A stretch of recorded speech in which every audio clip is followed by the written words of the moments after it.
This season on The Biggest Farm Bill Loser. Who will prevail in this life-changing contest? I know it hurts, but you have to keep fighting! Push it, push it, push it! Give me one more rep. Let's meet the contestants. The American consumer, the independent farmer, and the corporate fat cat. America, it's your responsibility to decide who will emerge victorious from this Battle of the Bulge. The American consumer started her journey with optimal health and weight.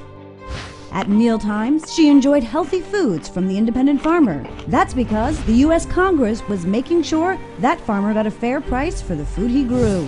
But as time went on, the American consumer's waistline bulged.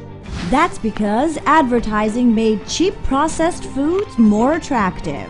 Products manufactured by, you guessed it, the corporate fat cat. And now, let's have a look at the independent farmer's journey.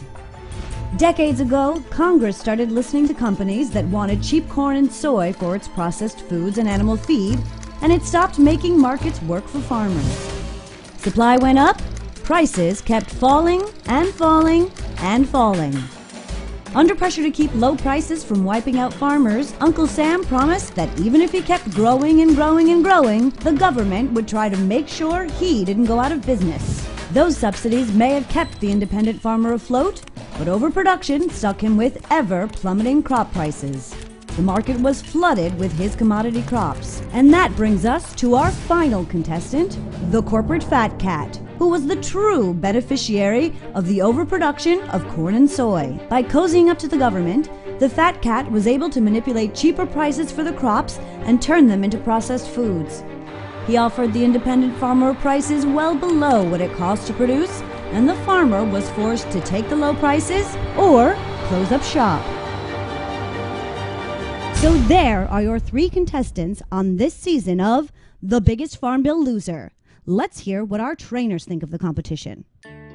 Well, Allison, the only way I see the corporate fat cat losing is for the U.S. government to stop rigging the game in his favor. If the farmer is to have a shot, the government must step in and make markets fair for farmers.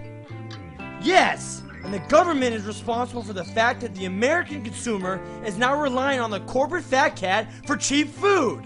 Now, the fat cat pays less for the key ingredients in processed foods, with the government making up the difference to farmers. Right!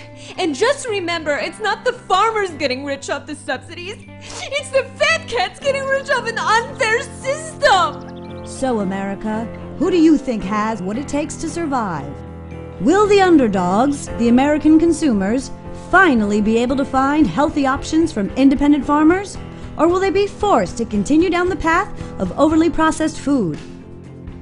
Without Congress making sure there's a safety net to ensure a fair price for farmers, can independent farmers stay competitive in this game?